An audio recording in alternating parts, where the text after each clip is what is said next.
A lo largo de los años, las tiendas de aplicaciones han sido una puerta abierta al entretenimiento, la comunicación y la creatividad. Pero también han sido una grieta, por donde se cuelan cosas que nunca debieron existir. Algunas apps han sido tan controversiales, dañinas o simplemente enfermizas, que terminaron siendo eliminadas, vetadas o censuradas por completo. Y no siempre fue por errores técnicos o fallas de diseño, sino por lo que revelaban de nosotros como sociedad. Este iceberg reúne lo más oscuro del mundo de las aplicaciones móviles. Prepárate para sumergirte capa por capa en una lista de apps tan reales como perturbadoras. Algunas fueron retiradas a tiempo. Otras simplemente mutaron en algo peor. Comencemos.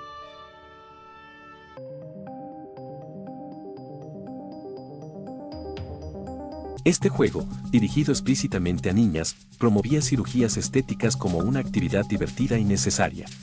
La premisa era simple: tomar a una muñeca gorda y fea y transformarla en una Barbie hermosa mediante procedimientos quirúrgicos invasivos. Con bisturís, liposucciones y aumento de senos como mecánicas, la app normalizaba la cirugía plástica extrema como un ideal de belleza. Incluía un temporizador que penalizaba si no mejorabas a la muñeca lo suficientemente rápido. La crítica llegó de todos lados. Psicólogos, pedagogos y padres señalaron que el juego promovía trastornos de imagen corporal desde edades muy tempranas. Fue eliminado tras una oleada de protestas, pero dejó claro cómo incluso las apps aparentemente inofensivas pueden condicionar la percepción de belleza y autoestima de los niños. Una cirugía no debería ser el premio, ni mucho menos, un juego.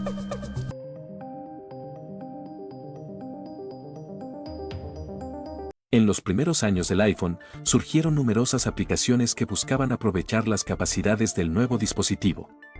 Una de ellas fue iSnore, una aplicación que simulaba el consumo de cocaína. Al colocar el teléfono sobre una superficie plana, aparecía una línea blanca en la pantalla, y al deslizar el dedo hacia arriba, se escuchaba un sonido que imitaba el acto de inhalar la sustancia. Aunque la aplicación no promovía directamente el consumo de drogas, fue criticada por trivializar un tema tan serio como la adicción. Las autoridades y organizaciones antidrogas expresaron su preocupación por el mensaje que transmitía, especialmente entre los niños. Apple retiró iSnore del App Store poco después de su lanzamiento, argumentando que violaba las políticas de contenido de la plataforma. Sin embargo, su breve existencia dejó una marca en la historia de las aplicaciones móviles, recordándonos cómo la tecnología puede cruzar límites éticos y sociales.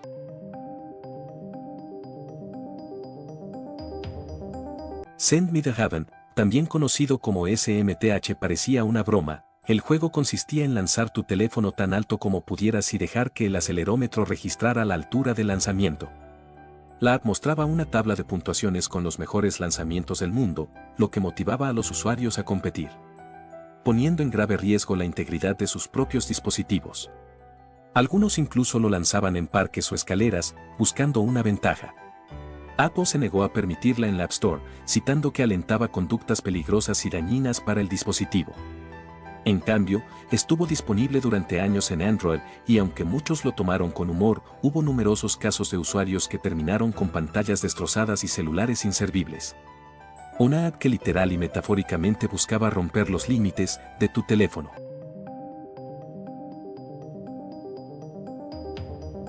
Access International fue una aplicación desarrollada por una organización cristiana del mismo nombre que promovía la terapia de conversión para personas LGBTQI. La aplicación ofrecía testimonios, recursos y consejos para aquellos que buscaban cambiar su orientación sexual. Tras su lanzamiento en la App Store, la aplicación generó una ola de críticas por parte de activistas y organizaciones de derechos humanos, quienes la calificaron de peligrosa y ofensiva. Se argumentó que promovía prácticas pseudocientíficas y dañinas para la salud mental de las personas LGBTQI. Una petición en línea reunió más de 100.000 firmas, exigiendo a Apple que retirara la aplicación. Finalmente, en 2011, la compañía accedió y eliminó Access International de su tienda, marcando un precedente en la lucha contra las terapias de conversión en el ámbito digital.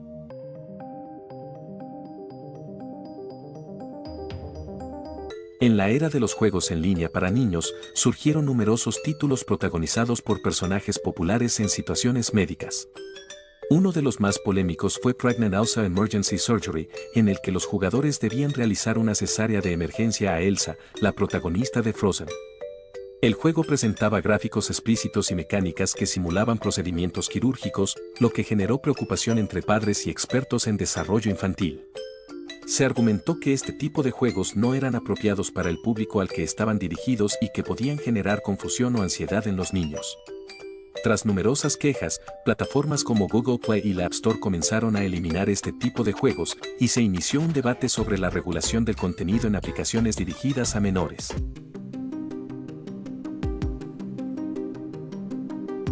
A lo largo de los años han existido aplicaciones diseñadas para conectar personas de forma rápida, muchas veces anónima y aparentemente divertida. Pero algunas de ellas cruzaron líneas muy peligrosas. 3 ejemplos claros: Wiz, Sarah y Flink. Wiz es una app que, hasta hace poco, se presentaba como una especie de Tinder para adolescentes, permitiendo emparejar a chicos y chicas según sus gustos.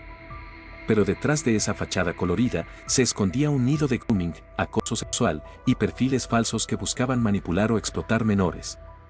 Muchos padres en Estados Unidos y Europa han denunciado que sus hijos fueron contactados por adultos, incluso recibiendo imágenes explícitas. La app fue objeto de investigaciones en varios países por no tener controles adecuados de edad ni monitoreo activo del contenido compartido. Por su parte, Sarah parecía inofensiva, permitía enviar y recibir mensajes anónimos. Su nombre significa honestidad en árabe, pero pronto se convirtió en un foco de ciberbullying extremo. Usuarios recibían insultos, amenazas y humillaciones sin posibilidad de saber quién estaba detrás. En 2018, una madre australiana denunció que su hija de 13 años intentó suicidarse después de recibir mensajes abusivos por medio de la app. Peticiones públicas exigieron su eliminación y Apple y Google terminaron por retirarla de sus tiendas. Y luego está Flink, una aplicación para enviar fotos y mensajes al azar a miles de personas en el mundo. Supuestamente era para conocer culturas diferentes, pero en la práctica se volvió una herramienta para compartir nudes, mensajes sexuales y contenido NSFW entre desconocidos, muchos de ellos menores de edad. Flink terminó cerrando después de múltiples escándalos, incluyendo problemas legales por pornografía, falta de moderación y fallos de seguridad que exponían datos personales de los usuarios. 3 apps, 3 enfoques diferentes, pero el mismo resultado: un espacio sin control que abrió la puerta a lo peor del comportamiento humano cuando el anonimato actúa sin consecuencias.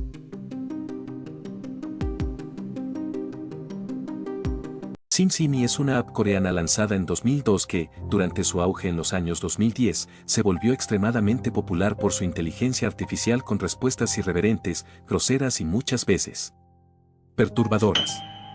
El problema surgió cuando el chatbot comenzó a ser utilizado por usuarios para propagar bullying, amenazas, lenguaje explícito y hasta incitación al suicidio. SimSimi aprendía del input de otros usuarios y repetía lo que le enseñaban, sin filtros ni ética. Varios países, como Brasil y Tailandia, tomaron acciones para bloquearla o restringirla, y hubo denuncias de padres cuyos hijos recibieron mensajes altamente ofensivos, incluso cuando solo estaban jugando con la app. El experimento social se convirtió en una pesadilla que mostraba lo oscuro que puede volverse Internet cuando se alimenta sin control.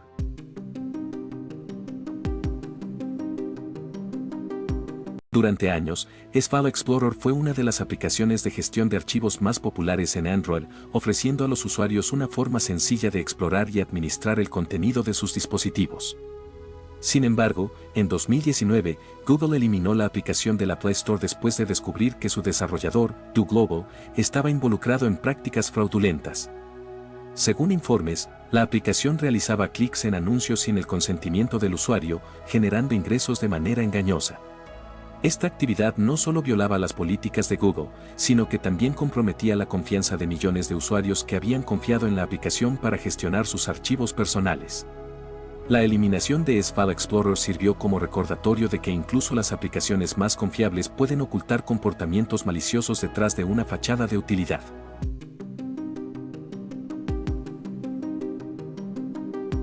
Talking Tom y Talking Angela son aplicaciones desarrolladas por Outfit 7, en las que los personajes repiten lo que el usuario dice y responden a interacciones táctiles. Sin embargo, en 2014, Talking Angela se vio envuelta en una controversia debido a rumores que circulaban en redes sociales. Se afirmaba que la aplicación era utilizada por pedófilos para recolectar información de niños y que las respuestas de Angela eran generadas por personas reales.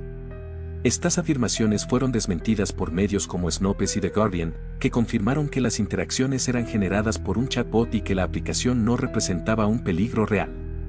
A pesar de ello, la controversia llevó a Outfit 7 a implementar un modo infantil más seguro y a eliminar ciertas funciones, como la cámara y el chat, en versiones posteriores de la aplicación. Aún así, esta app quedó marcada para siempre como una de las aplicaciones más turbias que han existido.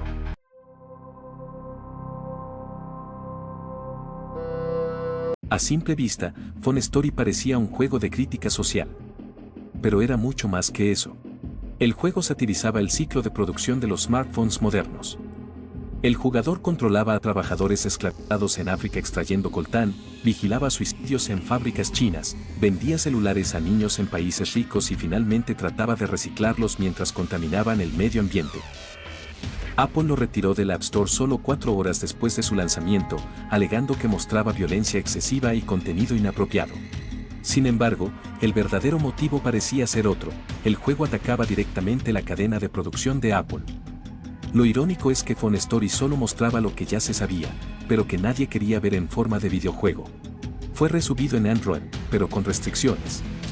Hoy, se considera una pieza de protesta digital que incomodó más por su verdad que por su violencia.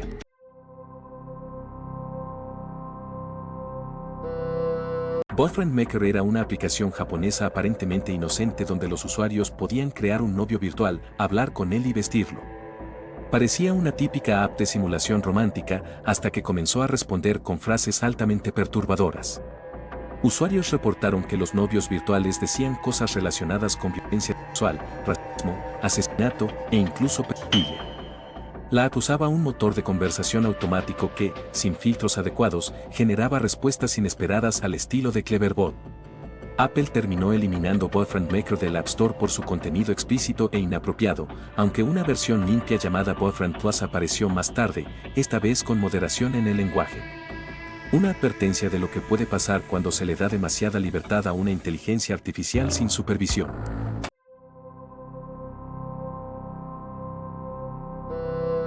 Smuggle Truck, también conocido como Operation Immigration, era un juego en el que el objetivo era llevar inmigrantes ilegales en la parte trasera de una camioneta que viajaba por terrenos irregulares, tratando de que no se cayeran durante el trayecto.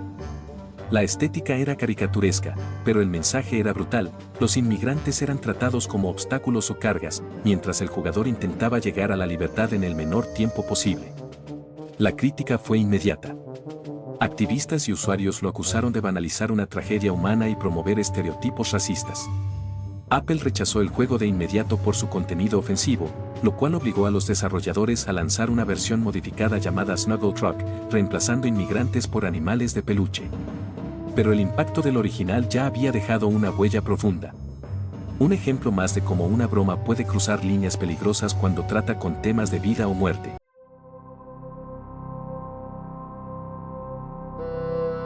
A primera vista, Survival Island 3 parecía un típico juego de supervivencia: recoger recursos, construir herramientas y cazar animales para sobrevivir. El problema fue el tipo de enemigos que aparecían en el juego: aborígenes australianos. Sí. Los desarrolladores incluyeron a los pueblos indígenas como criaturas hostiles a las que el jugador debía matar o esquivar, generando indignación internacional por su representación ofensiva y racista. Las autoridades aborígenes de Australia exigieron que el juego fuera retirado de inmediato, y tanto Google como Apple respondieron quitándolo de sus tiendas. La desarrolladora, Game First Mobile, jamás dio una disculpa pública. Una muestra de cómo el racismo también puede filtrarse en los videojuegos, de forma grotesca y silenciosa.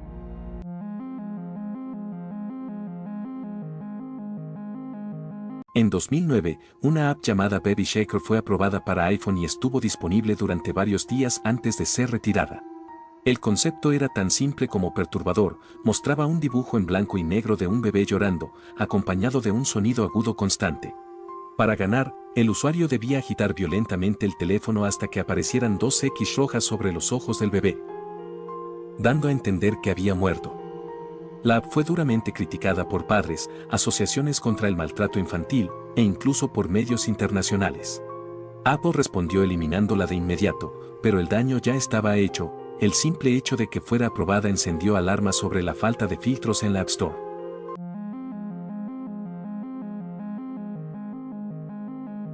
En 2023, una aplicación titulada Simulador de Escravidão apareció en la Play Store de Brasil, permitiendo a los jugadores comprar, vender y castigar a personas esclavizadas en un entorno que recreaba el Brasil colonial.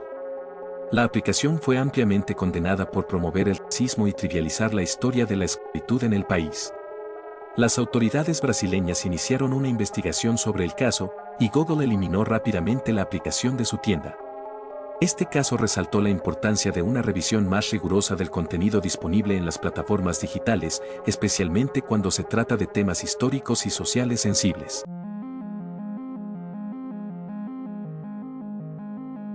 Pakistan Army Retribution fue un juego lanzado en 2016 que permitía a los jugadores asumir el papel de soldados pakistaníes enfrentándose a terroristas durante el ataque a la escuela de Peshawar en 2014, donde murieron más de 150 personas, en su mayoría niños. Aunque el juego fue creado como parte de una campaña para promover la paz y la educación, fue ampliamente criticado por explotar una tragedia nacional para fines de entretenimiento. Tras una reacción negativa significativa en las redes sociales y los medios de comunicación, el juego fue retirado de la Play Store y sus desarrolladores emitieron disculpas por cualquier dolor causado. Este caso destacó los riesgos de plasmar en juegos eventos traumáticos recientes y la delgada línea entre la concienciación y la insensibilidad.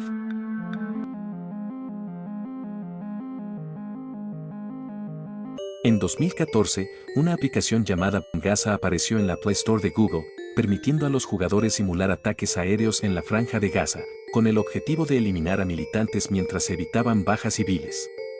La aplicación fue rápidamente condenada por trivializar un conflicto real y sangriento y por presentar una narrativa unilateral que deshumanizaba a las víctimas. Tras una ola de críticas y protestas, Google retiró la aplicación de su tienda, destacando la necesidad de una mayor supervisión en la aprobación de contenido sensible y potencialmente ofensivo. Este incidente subrayó cómo los videojuegos pueden cruzar líneas éticas al representar conflictos reales de manera insensible.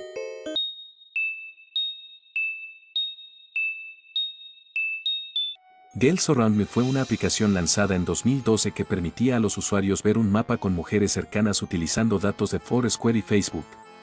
Mostraba sus fotos de perfil, ubicación exacta e incluso información adicional como su lugar de trabajo o escuela, sin que ellas supieran. Aunque los datos eran técnicamente públicos, la app los recopilaba y mostraba de forma que facilitaba la vigilancia e incluso el acoso. La reacción en medios fue inmediata y se la tachó de herramienta de acecho para depredadores. Foursquare revocó su acceso a la API, dejando la aplicación inoperable, y Apple la retiró poco después. El escándalo fue tan grande que se usó como ejemplo en debates sobre privacidad digital y consentimiento. Una app que nunca debió existir, y que expuso lo fácil que era convertir información pública en una amenaza real.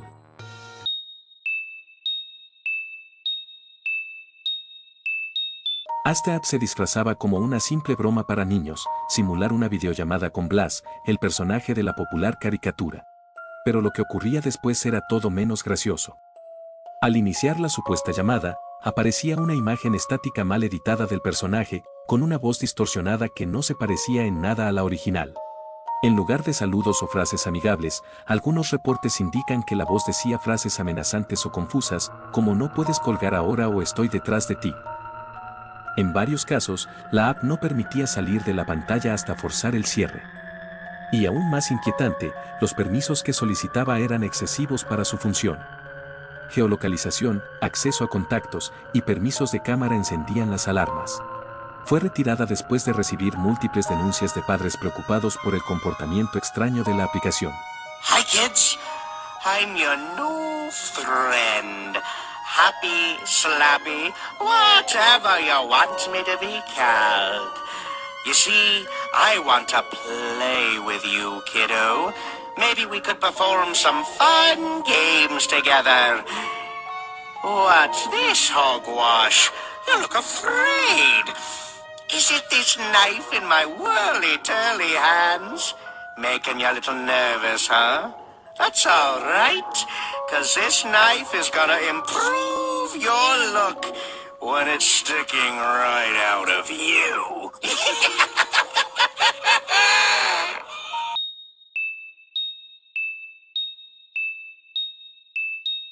Durante años, miles de usuarios de Android descargaron aplicaciones aparentemente inofensivas como RFS, Amber Water y CryptoPulsin, sin imaginar que estaban instalando un avanzado sistema de espionaje en sus teléfonos, Mandrex Power. Este spyware fue identificado por investigadores de Bitdefender, quienes descubrieron que las aplicaciones infectadas podían acceder a mensajes, grabar audio, tomar capturas de pantalla, y hasta robar contraseñas bancarias en tiempo real, todo sin que el usuario se diera cuenta. Lo más inquietante es que el spyware se distribuía a través de aplicaciones legítimas en la Play Store, manteniéndose oculto por años mediante sofisticadas técnicas de evasión. El nivel de vigilancia era tan profundo que se sospecha que el ataque estaba altamente dirigido, apuntando solo a ciertos dispositivos seleccionados manualmente. Una vez descubiertas, las apps fueron retiradas, pero el caso dejó claro que incluso las tiendas oficiales no están exentas de riesgos invisibles.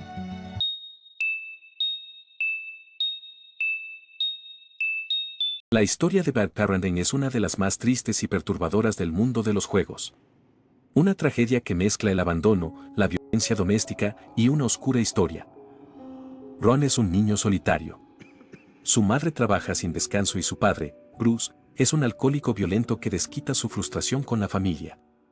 El día que empieza todo es su cumpleaños, pero nadie parece recordarlo. Cuando su madre por fin llega, Ron le recuerda que es su cumpleaños. Su madre, al no tener regalo, le cuenta sobre una figura llamada el Señor Cara Roja, quien deja regalos a los niños buenos mientras duermen. Bruce aparece gritando y reprochándole a la mamá de Ron el llegar tarde otra vez. Luego se dirige a Ron y le insulta y le dice que se vaya a su cuarto. Ron se encierra en su cuarto y se obliga a dormir con lágrimas en los ojos. Por la madrugada ve una figura en su habitación, el Señor Cara Roja. Al despertar, una sorpresa lo espera. Encuentra una caja con un muñeco que habla y se parece exactamente a él. El muñeco, creado por el Señor Cara Roja, le dice que serán mejores amigos y que están mágicamente conectados. Lo que Ron sienta, el muñeco lo sentirá también. Cuando el muñeco le pide comida, Ron baja a la cocina y encuentra una nota de su madre: he notado que no comes. Aprende a cuidarte. No olvides tu medicina. Luego de comer lasaña, el muñeco le muestra su primera magia: el plato nunca se vacía. También levita una botella de vino. El Señor Cara Roja aparece brevemente bebiéndola. Después la botella estalla en 1000 pedazos. Ron se aterra: mi papá me va a matar. Pero el muñeco le responde: no te preocupes. Mi maestro se ha llevado a tu padre. Ron, a pesar de todo, aún ama a su padre y suplica que lo devuelvan. El muñeco accede, pero dice que para llegar hasta donde está Bruce, tendrá que usar un atajo dentro del armario. Como su armario está cerrado, prueban con el de sus padres. Para activarlo, deben colocar la radio de Bruce frente al closet y sintonizar una frecuencia especial.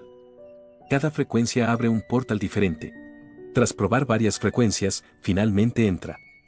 El muñeco le dice que se quedará vigilando la casa. Lo que encuentra del otro lado es un bosque oscuro y lúgubre, iluminado solo por una fogata. Allí lo recibe una gata morada. Ella le pregunta si su padre es un Bruce bueno o malo. Ron, triste, admite que Bruce le grita y le pega. La gata le muestra la puerta correcta. Pero antes de cruzarla, Ron ve a otros niños que igual buscan a sus padres, uno pelirrojo, otro en pañales, y una niña en una zanja. Ron cruza la puerta y encuentra a Bruce en una cama, temblando y suplicando que por favor deje de castigarlo. No puede verlo. Ron toma una tarjeta con la palabra hechizo, y en ese momento una mano gigante lo arrastra. Cuando despierta, está en el armario de sus padres. Su madre lo observa, pero su cabeza comienza a torcerse grotescamente. Ella le dice que todo es parte de sus alucinaciones, provocadas por no tomar la medicina. Siempre cuenta historias raras, el factor común siempre es ese muñeco, dice la madre. Confundido, Ron vuelve a su habitación. Allí ve al muñeco flotando, sostenido por el Señor Cara Roja. La criatura ve a Ron, y también lo ahorca hasta dejarlo inconsciente. La madre lo encuentra y, arrepentida, promete no ir a trabajar al día siguiente. Pero, rompe su promesa. Ron despierta solo otra vez. Encuentra al muñeco de trapo, golpeado y magullado. Mi maestro se llevó a tu mamá, no pude detenerlo. Viene por ti también, huye. Pero Ron no piensa huir. Planea rescatar a su madre y a su padre. Le muestra la tarjeta con el hechizo al muñeco y este le dice que es su única arma contra el monstruo. El muñeco lo guía de nuevo hacia el armario. Está listo para enfrentar al señor Cara Roja. Ron vuelve a aquel bosque oscuro, ve una habitación abierta con una mujer llorando dentro, reconoce esa voz, es su madre.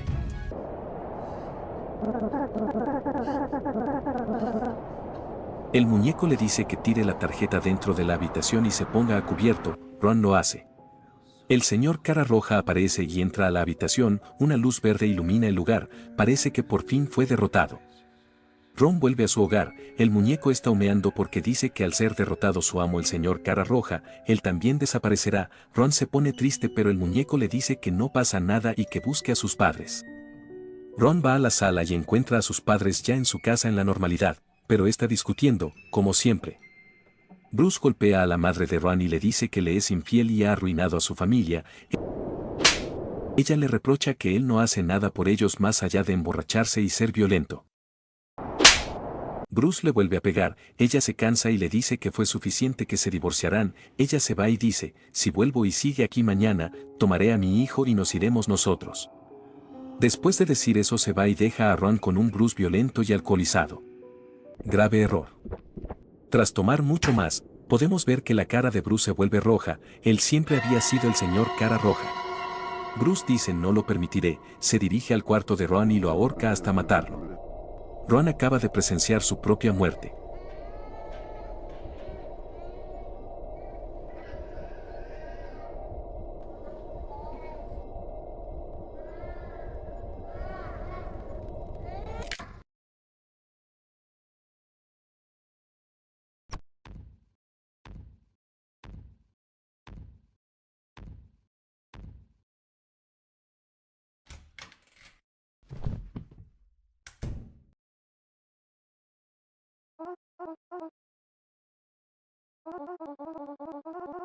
El muñeco le dice que ahora sí será capaz de abrir su closet. Ron va y lo abre y encuentra su cuerpo putrefacto. Soy yo. ¿Por qué no sabía nada de esto?, dijo Ron al muñeco. El muñeco le responde que claro que lo sabía. El muñeco explica que él es la parte de su conciencia que sabía que estaba muerto y ha estado intentando hacérselo saber.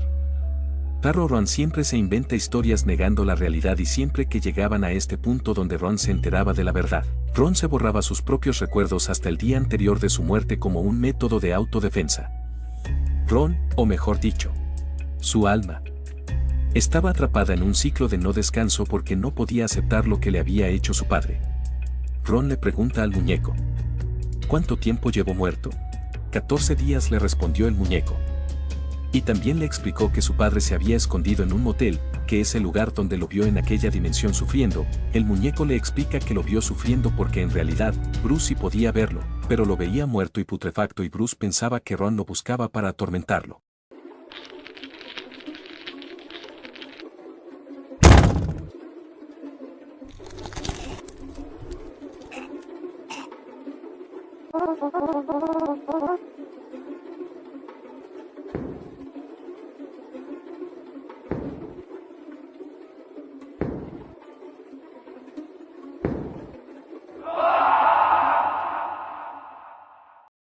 La mamá de Ron encontró su cuerpo poco después.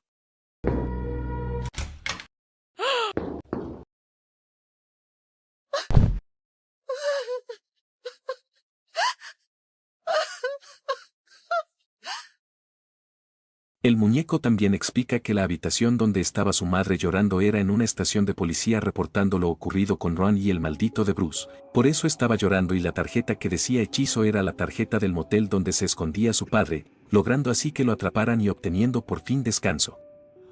En resumen, Ron se apareció 2 veces ya muerto, la primera atormentando sin querer a su padre Bruce y la segunda con la tarjeta del motel donde estaba escondido su padre dejándola caer en la estación de policía.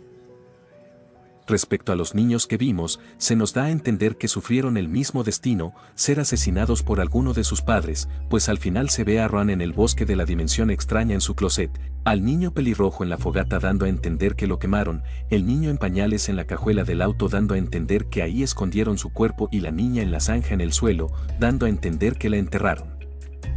Sin duda un juego que trata temas demasiado sensibles y reales, además de que solo tiene la clasificación teen, que quiere decir 13 años o más. Un juego demasiado turbio que puede llegar a niños muy jóvenes y que puede sin duda dar un golpe duro de realidad o incluso de miedo si es que viven una situación similar. Sin duda una de las apps más terroríficas que hay por su contexto en la vida real. Eso ha sido todo por hoy.